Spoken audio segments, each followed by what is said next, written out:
This is my journey, inspired one story at a time. A library of leaders was created. It began as a journey to learn. As time went on, it began to grow. All it needed was a platform, and this podcast was created to listen, to inspire, to share. I am a storyteller, and this is my journey.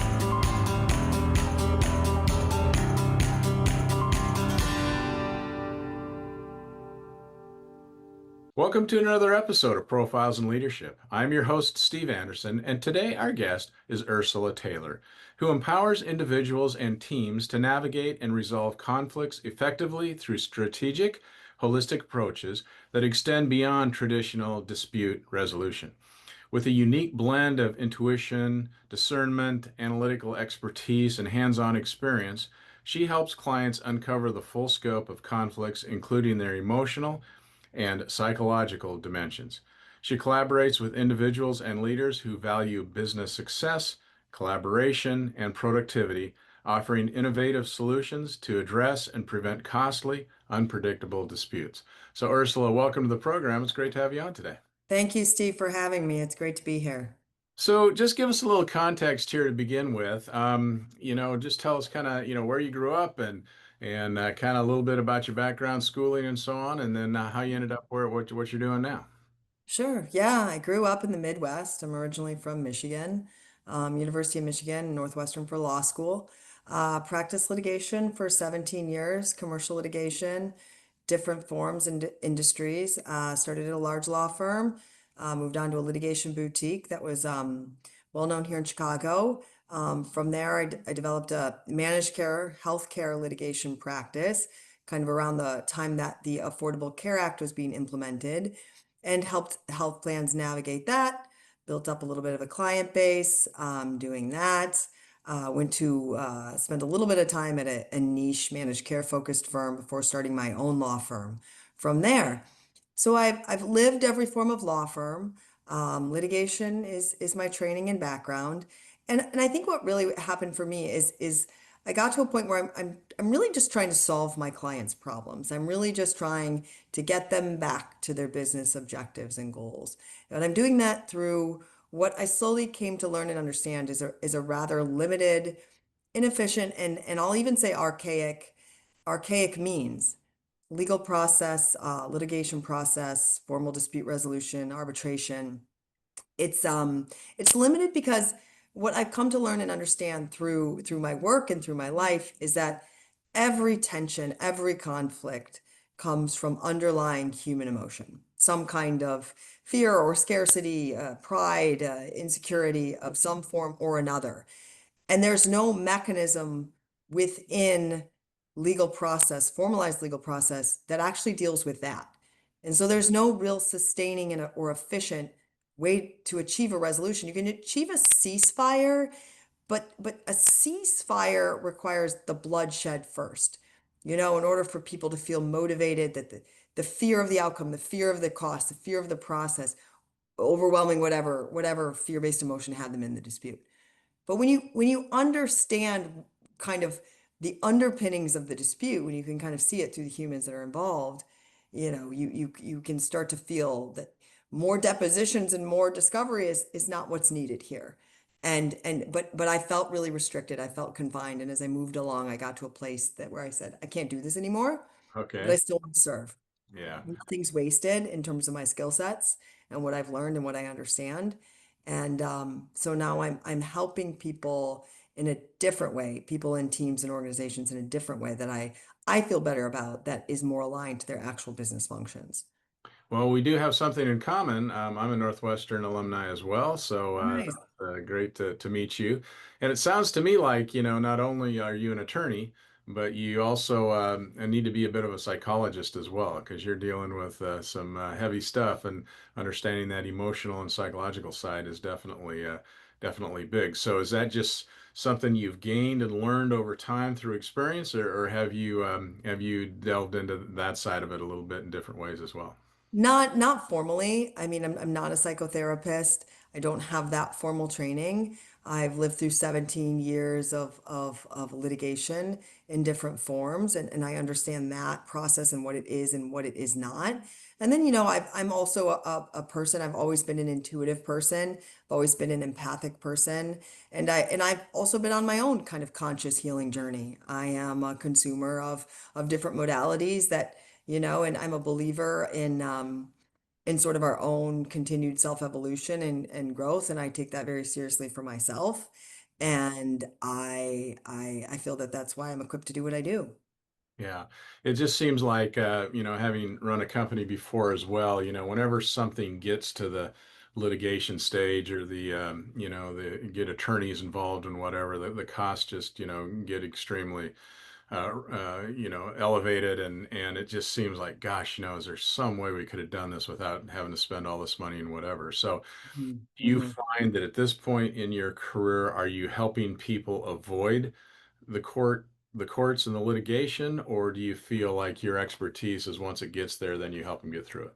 I can do either. I can do either. I think it's worthwhile within either context and also just internal tensions and stuff. I also help organizations that are maybe growing or at an inflection point and they hesitate around the word conflict, and rightfully so. It's more about a cohesiveness, navigating tension, turning those little tension points into opportunities and helping them stay far, far away from anything that remotely looks or smells like a litigation process. But I can do both. If I'm helping in a capacity where there is a litigation that's ongoing, we would take precautions and think through the implications of confidentiality and things like that.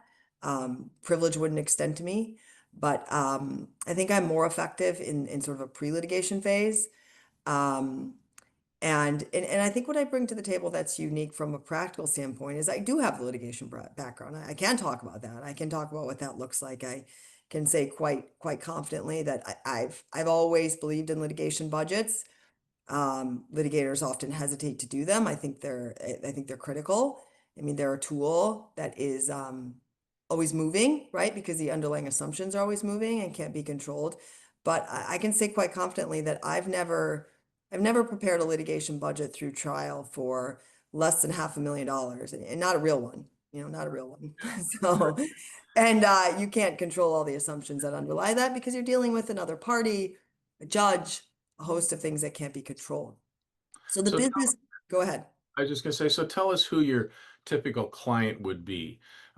Because do you do some coaching in the sense of leadership and business coaching, and hopefully avoid some of those things Mhm. that happen that cause conflict, or are you usually engaged after there's an issue and they need help? All of the above. All of the above. I prefer to be engaged earlier. Mm, I think that that's smoother and more effective and productive, but I can be really helpful later down the line as well. yeah. Um, and that's a great question. Who are my clients?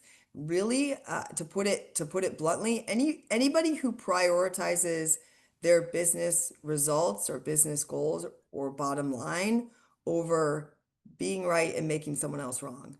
You know, anybody who wants to run their business, run their team efficiently, be productive, and is not overly mired in the make someone wrong, be right. If Right. you're really invested in that, we're going to have a harder time. Yeah, So that zero sum game approach is like, if there has to be a winner and a loser, it's high risk and it's very costly.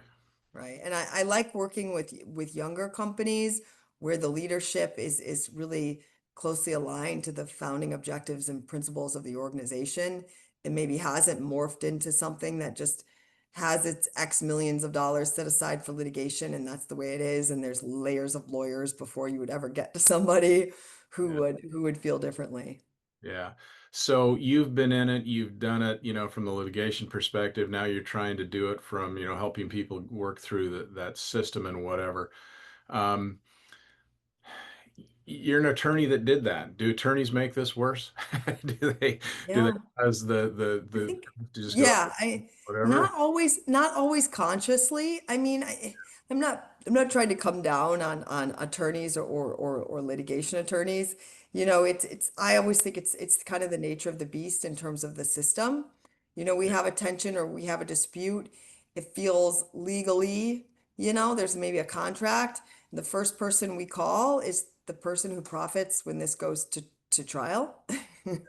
yeah, And then that's the only professional we engage. Um, and those professionals are not required to offer you a litigation budget. They're not required to tell you what your chances of success are. If you're a sophisticated consumer of litigation services, you know how to manage them, and if you're not, you don't. yeah. And here we go. Um, so that's kind of the background of this and how I got to this. So do you actually then, for some clients, do you go into the courtroom and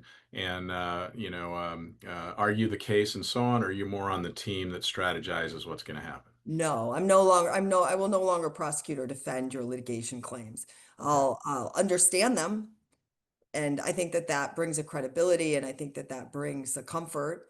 I think bringing in somebody who's going to talk about fear and feelings, who doesn't also get it from a litigation standpoint, who hasn't lived that, who doesn't know that world. I think that there's a little bit of a loss to that. I think that there's something about the person who's coming from my unique set of experiences and background. Like, look, I've done this. I know what this is, and I know what this isn't. We can talk about all the options. At the end Yeah. of the day, it has to be chosen. And what I'm really doing is I'm really facilitating people to find their own way. There's no script. There's no magic potion. There's no magic thing that will help you navigate every conflict in terms of the words and the choices and the actions. It's got to be sort of this unraveling that you do with the humans that are involved. Yeah. After living this world for a while now, what do you think are the mistakes that business owners or business executives make that get them into trouble? Is Yeah, I mean, I think sure it's there's it's a wide variety, but what is it that you yeah. I think they over amplify too early. They let themselves be led by their outrage or emotional reactivity yeah, too quickly. They don't allow themselves the space to cultivate their own self-awareness of where they are and how they got there and what's coming up for them before engaging and essentially recruiting more people to energize and buy into whatever emotion is driving the dispute. So okay. I Yeah, so think this, yeah. just give us a little framework or a little approach that you would take with a client. And again, I'm asking you to generalize here because I'm sure it's very specific. But as far as, what do you do? How do you get them to see what they're up against? How do you get the emotion down to where they can think more logically? How do you get them out of the Hmm. flight or Hmm. fight response Yeah. type of thing? Yeah, So tell us your approach. a few different strategies. I think the first step is to try to identify the key players. I said that every tension or conflict is driven by human emotions. Well, who are those humans? And trying to identify that. I like to talk to people one on one as much as possible, and I may have to talk to two or three or more people, and you find the themes and you kind of figure it out, and who are the decision makers, and you want to what I would want to do is sit with that person. And it's really interesting. People come to me and with all sorts of questions that are legal in nature, and where we end up going, and I didn't come into this work planning to talk to people about fear and feelings. I came into this work trying to solve problems and efficiently drive productivity and outcomes and business goals. But I ended up dealing with fear and feelings because that's what's at stake. I'm That's sure. what's going on. And so I'm kind of starting with that pragmatic, very logical transactional litigation mind, which I have, and I can speak that language. But I'm taking the opportunities that come up to get under it, to the fear, the feelings, the scarcity, the concern, the worry. And when we can kind of start to deal with some of that, take a little of that emotional charge out of it, if they're willing and able and ready, we can peel it back and get to a clearer space and come up with objectives and strategies that will actually be effective because we've taken some of the angst, some of the fear, some of the pride, some of the garbage off. So is your role then to coach the person that has hired you uh, as to how to approach it and what to say and how to communicate and so on? or do you actually also go in and talk to that other party as well from your position? I can do either. I mean, it depends on the situation. It depends on the individuals. Most of the time, I can work very effectively just dealing with my client, helping my client get to where they need to go. Because it's relationship driven, right? When we bring in outside lawyers, that is a communication in and of itself. Bringing in the law, the person in the suit to speak in this way. And it really is more effective. Conflict is more efficiently dealt with between the two humans or two or more humans who have the emotion that got them into it. So Sure. I can speak to the other side or facilitate discussions between the two sides, but oftentimes the communication and that feeling of being heard needs to come between and among the players that are in the dispute or approaching the And dispute.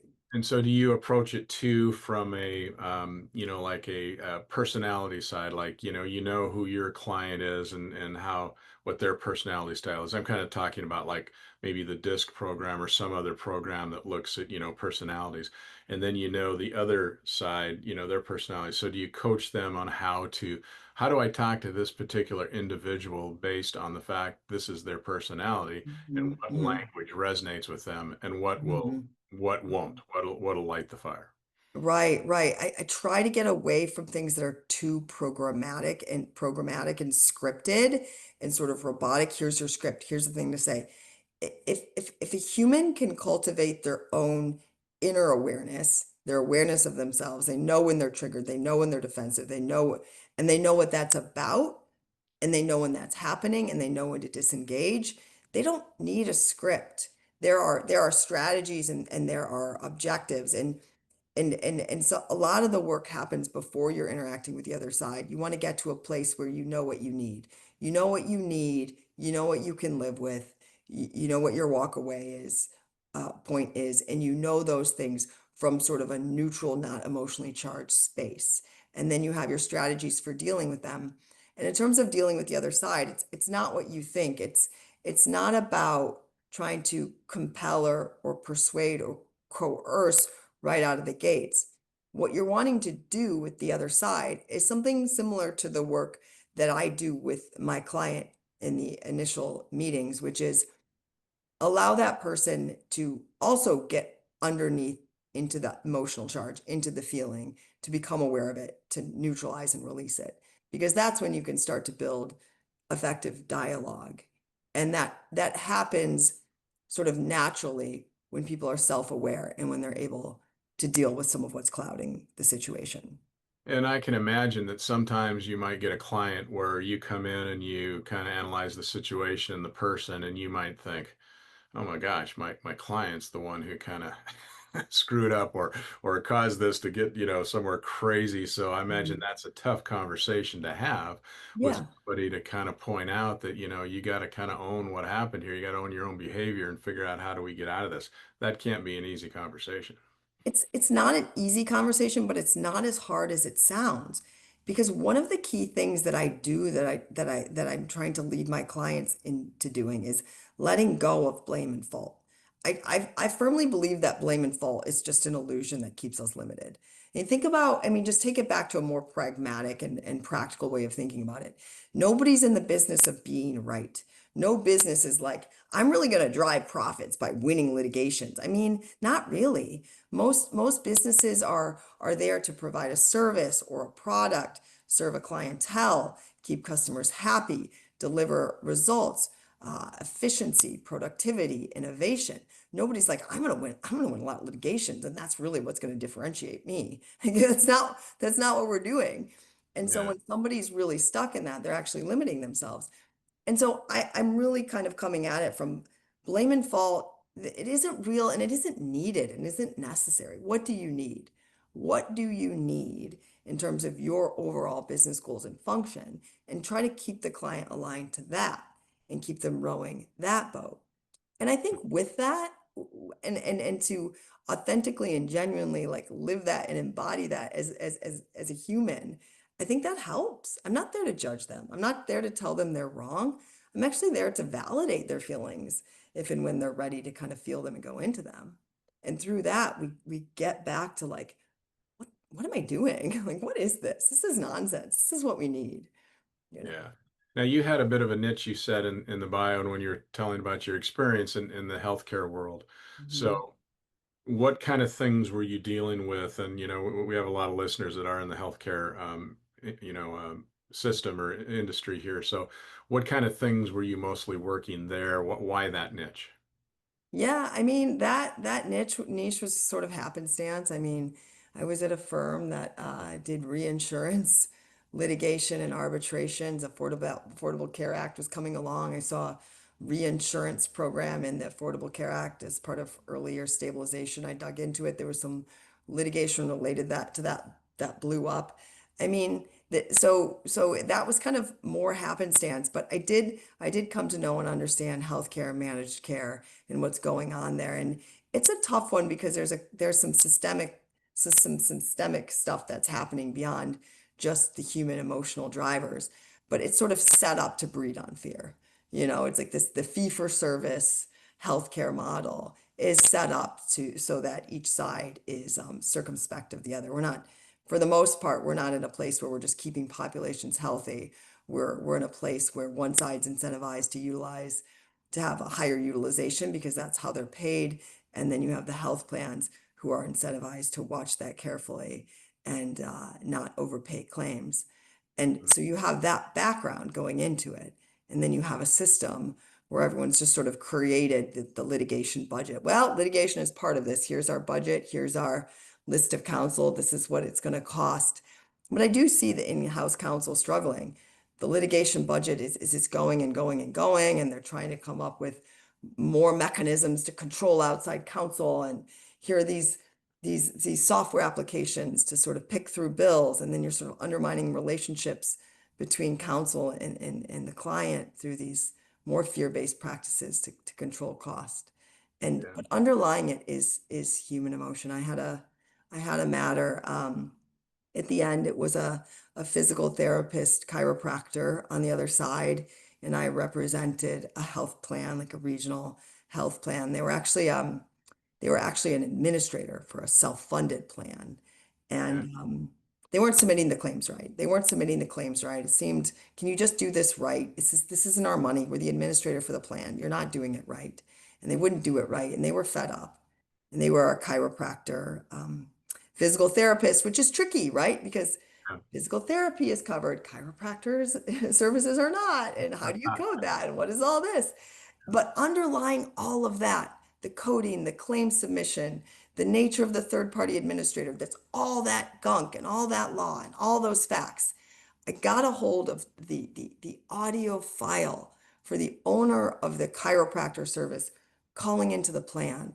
And I felt the energy of that human. And I felt she was just fed up, fed up with managed care. And I felt it and I empathized with it. And I'm like, I just need to get in a room with this person. I just need to get in the room with this person, or someone from my client needs to get in the room with this person so they can talk, because they're not even, but I couldn't create that path as outside counsel. As a Mhm. litigator, I was told, no, we don't let our outside counsel talk to our business leaders. And the client on the other side is also shrouded by their in-house and outside counsel. So those Right. conversations, there's no place to have those conversations. And I felt really limited. It's just draft the discovery. This is a $20,000 dispute. Nobody should be litigating this. It's human emotion that's driving it. Right. And so even in those spaces where there's these systems, these processes, litigation budgets, outside counsel, all of the things, at the end of the day, it's human emotion that is Yeah. driving these things. And if you can create the spaces to get to that, you can deal with disputes much more efficiently. Yeah. Sometimes you just need to say, can you just get these two people in a room, listen deeply, don't let the walls come up in front of you. Just listen, and then hopefully, maybe you can work it out. I mean, obviously, that's the way to do it, Mhm. and it'd be a hell of a lot cheaper. But that's hard for people to get to sometimes. It's hard for people to get to, and I help them get there if we can. It's That's worth trying. It's always worth trying. Sure. So do you also do you have somebody that's going to hire you just to be a better communicator and a better like running their own teams and running their own businesses and things, not necessarily related to law and litigation, things like that, but just becoming a better leader in the sense of how to communicate with people and how to get a higher Sure. performance out of it. Sure. Yeah, I do workshops with leadership teams, executive teams, or middle management, and it's usually highly customized to the individuals in the company, depending on where they're at, how well they know each other, how many people, what's at stake.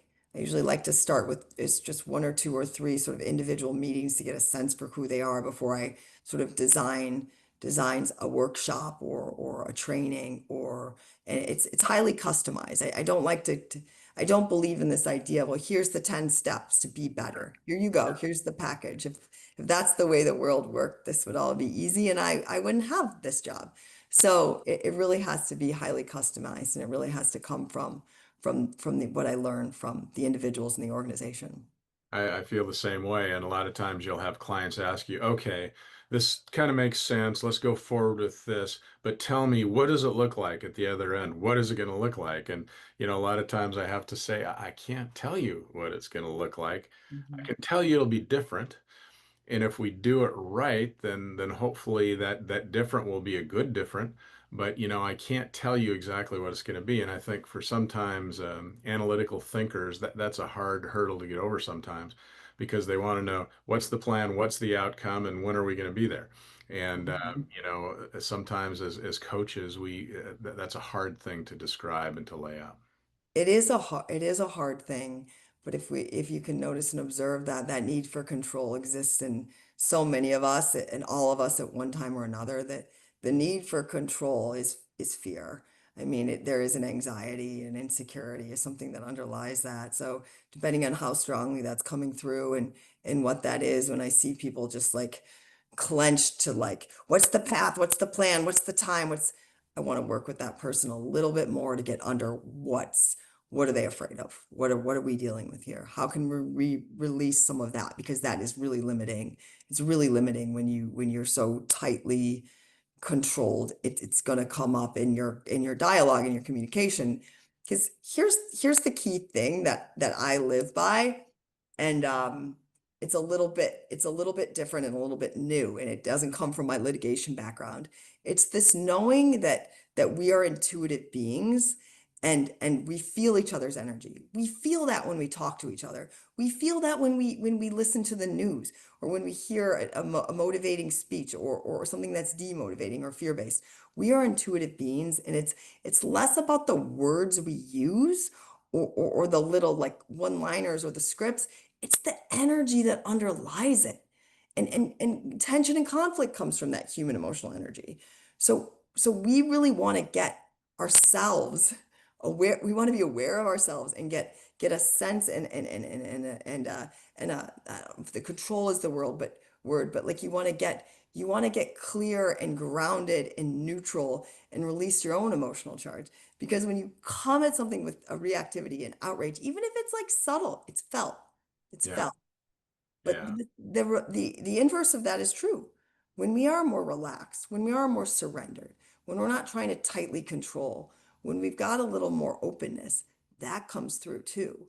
And that's how you affect negotiations, conversations, strategy. Is emanating the right energy and emotion outward. It's infectious. Yeah, and I can really see how people sometimes need help figuring out what that energy is because a lot of times what you described there just a couple minutes ago is, if I'm open and I'm relaxed and I'm vulnerable and that could be, a way to get to the agreement. On the other hand, a lot of people think, oh, if I do that, I'm gonna get attacked. I'm gonna look weak, and therefore, I have to come in, swinging, as hard as I can because I don't want to look weak or whatever. And I do think that's where you get into these situations where no one wants to budge, and it drags on forever. Mm-hmm, mm-hmm, mm-hmm. There's So looking weak and there's being weak, yeah, and one matters and the other less so. yeah, And the fear of looking weak is its own. its own thing, you know? And what are you there to prove? Nothing. You're really not there to prove anything. You don't need to prove anything. What do you feel like you need to prove? What is the fear about looking a certain way? Because there is a misconception that if we put the emphasis on the other side, if we give them space to speak or share, that we're losing or we're letting go. But it's actually the opposite. What happens when you give your counterpart the space to speak and share is you allow them to kind of let some of that out, let some of that steam out. And if you're self-aware of your own sort of triggers or defensiveness that's maybe coming up for you, if you've got a handle on that because you've had the conversations with yourself through me or someone else, then you can really hold that space. And by putting the emphasis on them, they start to feel heard. They start to feel seen.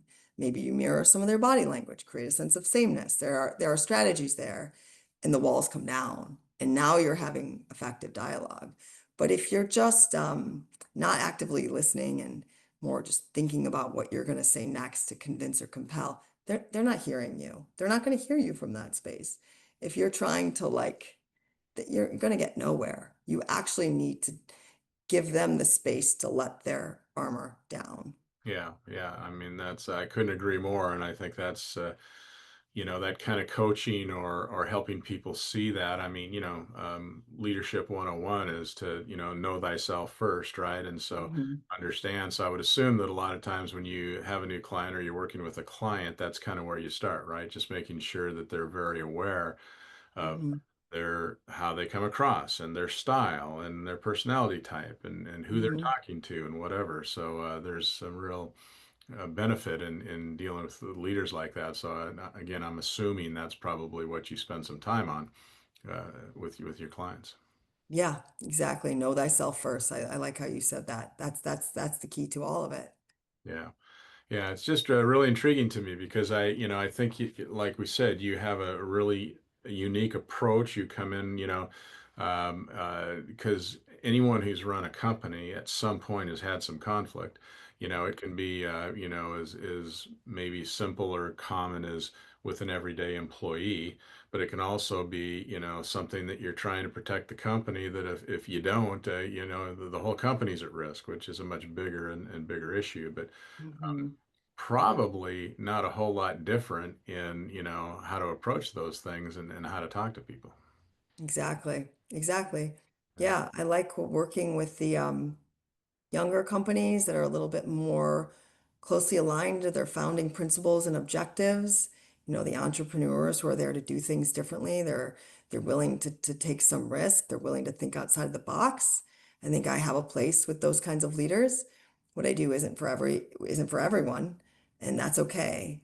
But I do feel that we are in this like new era, this new time in humanity. We had the revolution and then we had the technology age and the iPhone and everything that we've seen in the last 20, 30 years. And now we have AI and the facts and the figures and the data are there at our fingertips. And we're cusping into something new. And I think what's going to differentiate leaders and organizations in terms of competitiveness and overall productivity and growth is going to be our ability to harness and leverage our humanness to an Yeah. advantage. It's interesting, and almost every interview I do now, AI comes up in some way, shape, or form, which it's out there. And so, my question would be, what do you think? If you can look at it logically and say, oh well, AI doesn't deal with emotion, so if we use AI in some of these situations, maybe that can help the situation. Or you might look at it and say, well, because it doesn't deal with the emotions, you're not going to get to the core problem. So do you think AI can help you in your work going forward, or do you think it might hinder it? I mean, I think AI is useful because it takes a lot of the doing away. I grew up in a time when intellectual power and analytical ability were valued. I think that's shifting, and I think AI is giving us the ability to shift away from that because it's providing the intellect and the data and the figures and the numbers. I think AI has a role and it has a useful role, but it allows us to get to what's really at stake in things. We're not mired in the legal research, we're Yeah. able to look at what's really happening in a dispute. And I do think we'll see, but I think from what I understand, AI output is only as good as the input. So it's Right. only as the humans who are asking the questions and driving it. And the ability to hold space and be present for another human so they can feel heard and find their own sort of emotional block. Can AI do that? Yeah. Maybe in some level. I don't know. Well, and I think it's how people react to it because let's just talk without getting political, but let's just talk a little bit about politics. Hmm. AI right now, when somebody says something, AI can immediately say whether that's a fact or not. Mm, And so when you have followers of a certain politician or certain party and AI would say, well, that's not true. mhm, There's people that are still going to say, well, I don't believe that. I think it is true, or vice versa. So even though you have the facts and you might have the machine that tells you whether this is true or not, there's still people that are going to question it, just mhm. challenge it. That's where the human emotion comes in. Right, exactly. Why are they challenging it? Where does that defensiveness come from? What is that underlying fear and insecurity? And we've been fact checking for a while now. I remember, so we're going on 10 years of this, I'll call it opposition politics. I think we're in an era of opposition politics and fact checking. We have fact checked up and down and left and right. And what has it gotten us? Not No, much, no. because it's not about the facts or the facts, laws, and arguments is what I say. It's about the human emotion. Like it or not, our political system is being driven on human emotion. Yeah. And we can talk about facts. We can do that. We can have lots of debates about facts, but we're not going to be getting to what's at stake. We're not going to be getting to what's actually driving the current situation. And I think if I hear what you're saying, you're saying a lot of that comes from fear. It's just fear that of what those facts may say, or fear of where the facts come from, or the conspiracy theories and all that kind of stuff. It's like just the fear of that. So, maybe what we have to deal with more is, how do we deal with this fear? And then Hmm. that's a human emotion that's been around since the Hmm. beginning of time. Yeah. And you'd think we'd be better at it, but I'm not sure if we are. So, Yeah, yeah, it's interesting. I mean, I come from a family of, I'll just say nerds. I come from a family of nerds, just intellectual powerhouses, like a little bit spectrumy maybe here and there through my family, but yeah, intellectual power at its finest. And I was brought up to think that that's what it's about.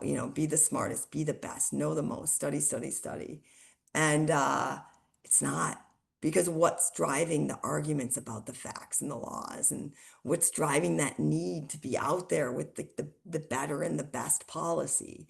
What's underlying that what's now become opposition politics? We're not going to answer these questions, and we're not gonna move into more peaceful times politically or otherwise if we're just sparring in facts, because we're not dealing what's really happening. yeah, it makes me think of, sometimes we use the word like whisperer. If you've got somebody who's a whisperer that comes in and sees this, you know, really complicated situation, whatever, and they just come in and they just seem to de-escalate everything and kind of bring something out in somebody. You're looking at like, how does that person do that? Mhm. And again, there's got to be some way to connect emotionally, as you've referred to many times so far in this talk, and also to make them feel that they're heard, and to also make them feel like their opinion matters. Even if it's wrong, even if it's out there. Mhm. How can we listen and understand, and then somehow bring that around so that we can all, have Yeah. a reasonable discussion. Yeah. Yeah. All feelings are valid. That's another one I like to say. All feeling is valid. Your fear or your insecurity, the feeling itself is honored and valid. You have to validate it. If you shame Sure. it, if you're adding more to the pile. But Yeah. if you give it a space to breathe, then you lift and move through it. Yeah, yeah, I mean, even look at it in personal relationships, right? If you say to somebody, why do you feel that way? Or, I mean, that never works, right? It's just like you said, you have to acknowledge that you feel that way. And even if I don't understand it, and even if I don't agree with it, you need to acknowledge that that person is feeling that way, and then maybe you can go forward. But as soon as you say, I don't agree, or I don't understand, or I don't care what you're feeling because that's not what it's about, that never helps. Mm-hmm. Mm-hmm. Yeah, it starts with your own awareness. It's hard to do when your back is up and you're triggered and you're defensive and you're feeling a little righteous and you're annoyed and they've touched something in you. And here's the other thing. We get really lost in blame and fault. And the reality is that if you are in a tension, if you are in a conflict or approaching one, your jaw's a little clenched, your shoulders are a little tight, you feel a little amped, you feel a little adrenaline, you've got a little thing. It doesn't matter who said or did what, or who's to blame, or who's right or who's wrong. There is a thread for you if you're in it. If you're Yeah. touched by it, there is a thread for you. And you will be better suited to resolve and come to solution and realize the end of this in efficient ways if you can get clarity around yourself. And if you can't, you will be pretty ineffective in operating from that thread of emotion.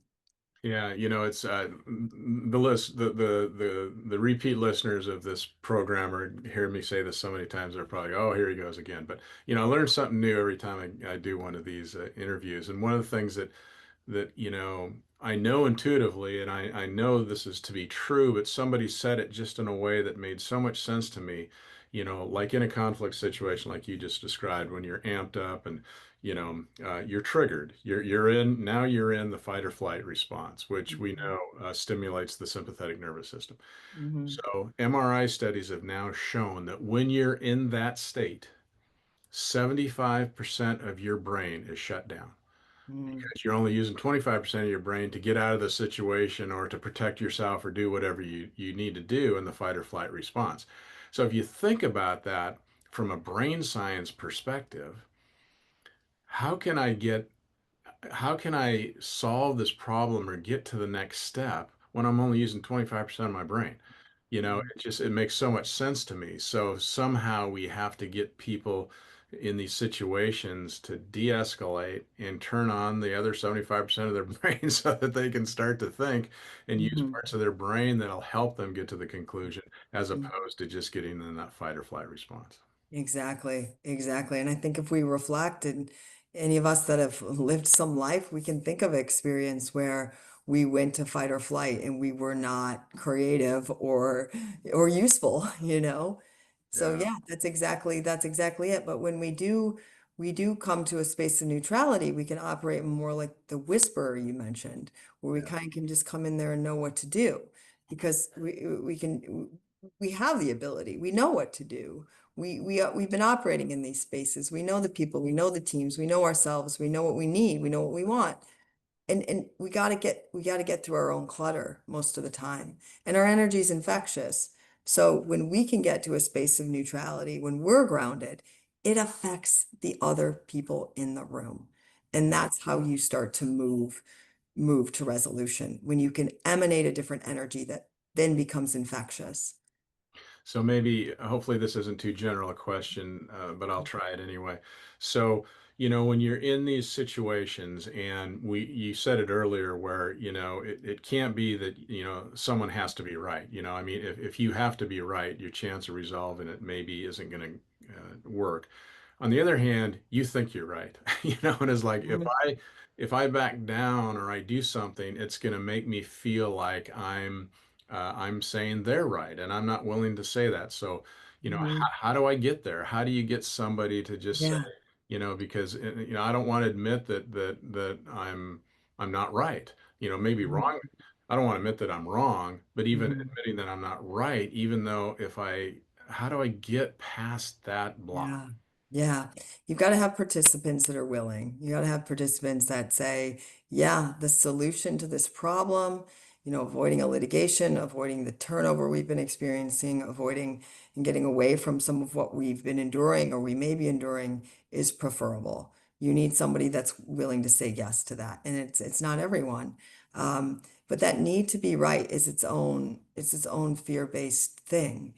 Nobody's in the business of being right. Nobody drives profits by making other people wrong. You're there to serve a business, to develop a business function that you do well and you do efficiently. So I'd want to work with the people to get under why do you need to be right? Why do you need to show them? What are you feeling in your body right now? Let's just like go into, let's start with that. Let's get out of the story. Let's get out of the story for a little bit. And let's just, what are you feeling? What do you feel in your body physically? And just try to go at it that way. We can get to the underlying energy by just feeling it through our bodies physically. I'm a big fan of somatic therapy and somatic therapy modalities for that reason. But that need to be right, that attachment to right versus wrong generally comes from some insecurity or feeling of unworthiness or something more deeply rooted. And sometimes all we can do is work with somebody in the leadership team who says, yeah, I'm triggered by this. I'm deeply triggered by this. It probably goes back a long way. I'm Yeah. not the person to lead this negotiation. I'm not the person to work with in this way with this in this strategy or negotiation or dispute or whatever it may be. And we can kind of come to some practical solutions in terms of how we staff things or how we deal with problems or who deals with problems. So just the awareness is incredibly helpful, but you need to be working with people who are willing. And if look, if you're not willing, if you need to be right and you want to, you feel very aligned to more of that fear-based practical, but they're wrong and I'm right and it's not okay and what they did isn't okay. I mean, I have plenty of trusted litigation counsel that I can refer those people to. And you can try to drive a business on fear internally and externally. And you can have that. And I'll be here when you've had enough. So. Uh, there's a great song, Michael Franti, or the part of the song goes, if everybody's right, then nobody's wrong. But if Mhm. everybody's wrong, then nobody's right. It's just pretty basic, but I think it's true. So Yeah, tell yeah. us a little bit about what you're thinking, is like you said, somatic therapy, you like that approach. So what does that mean to you and how do you use that in the business? Yeah, I mean, I try not to be too prescriptive with people, and I'm not a mental health therapist, but I can speak from my own experience. And from my own experience, sometimes like talk therapy or is just like ruminating in the drama, and we deepen the groove. We stay stuck in this sort of cycle of the same energy, like getting back, like energy is every human emotion has an energy that oscillates high or low, fear or guilt or shame versus courage or neutrality. And that energy is infectious. And we can sort of like deepen the groove within ourselves. And we're not moving or elevating or shifting or kind of coming out of it because we're just mired in it. But we also can feel energy physically in our bodies, like the clenching of the jaw or the tightening of the shoulders or the pit in the stomach or maybe in our chest. And you can really just sit and meditate on that feeling and try to get really present with that. And that's a pathway to deal with it, actually, it sounds wild and crazy. Like I said, I come from an intellectual background but that was my problem. I was over intellectualizing everything. That's what I came from, and that's what I knew and it's why I became a litigator. But it wasn't the effective path for my own growth and healing, and so I like somatic therapy. But I try not to be too prescriptive because it's whatever works for that individual. Anything that gets you out of your thoughts, which is sounds counterintuitive. Like we got to solve this problem. We need to engage the brain. You need to take a break from your brain. You need to step back from it so that you can release some of the emotional garbage, the emotional charge, and then you can exercise your brain functions more efficiently and better. I mean, it's the classic, sometimes when something happens, I remember this happened with my son once and it was very traumatic and I knew there's nothing I could say or do that would make any difference that time. Hmm. Sometimes you just need to give him a hug. I mean, a little Hmm. different businesses maybe, but but the point is that, words may not serve you well at this point. You just need to exude an emotion that just says, I care. I'm trying to listen. I'm trying to get there. Hmm. And nothing you can say is going to make a difference. Yeah, yeah, that's really valid. I like that you said that because I was talking about how everybody has a thread. If you're in a tension or a conflict, there's a thread for you, regardless of the story or the blame or the fault. Only the person who's holding it can resolve it. Only the person who's holding that thread of energy can like release it and change it. And so what the thing that we do best for them is actually presence, is really just presence. Be fully present. You're not thinking about what you're going to say. You're not thinking about what you ate for breakfast. You're not thinking about what you have to do later. You're fully present with that person. So the example of your son, or with my children too, I have young children, and I try to just be really present. And it's hard sometimes, right? Because they're pissing me off. It's like, stop your crying. But if I Right. can be fully present, the miracle is that they then they have space to, and they have to release it on their own. I can't do it for them. So all I Right. can do is not add my own to it, not add my own to it, not react and energize it through my reaction or my outrage, or not feed it by being like, yeah, you have every right to be pissed off, but Yeah. to just be present and let them feel through it. Yeah, you have to let them, when you're dealing with kids, and I think this also goes on to employees too. Sometimes you just have to let them find their strategy and their way to get through it. Hmm. And, it's not going to be, like, okay, that's enough, shut up, this is what's going to happen. Hmm. The command and control doesn't work anymore. Hmm. I'm older than you are for sure. And so, I grew up in a more authoritarian, family dynamic where, when your dad said something, you did it, and you didn't ask any questions. That's just the way it was. But in today's world, that doesn't work anymore. And so you have to allow them to figure out their strategies and their ways to deal with their own emotions on their own. Otherwise, they're going to go through life, their whole life, not knowing how to do that. Hmm. It's true. It's true. Yeah. So, Ursula, in anticipation of our discussion today, we've covered a lot of ground, but I'm wondering, is there anything that I haven't asked you or that we haven't covered that you want to be sure and get in the program today? I mean, I think that the question that I always love is, how is conflict opportunity? And I think we answered it. Conflict is opportunity. When you sort of understand that conflict always comes from human emotion, and if you're sort of touched or triggered or in the conflict in any way, there's something for you to sort of resolve, understand it. Conflict becomes opportunity because it becomes this beautiful gateway or portal to seeing what sort of emotional, energetic block we have.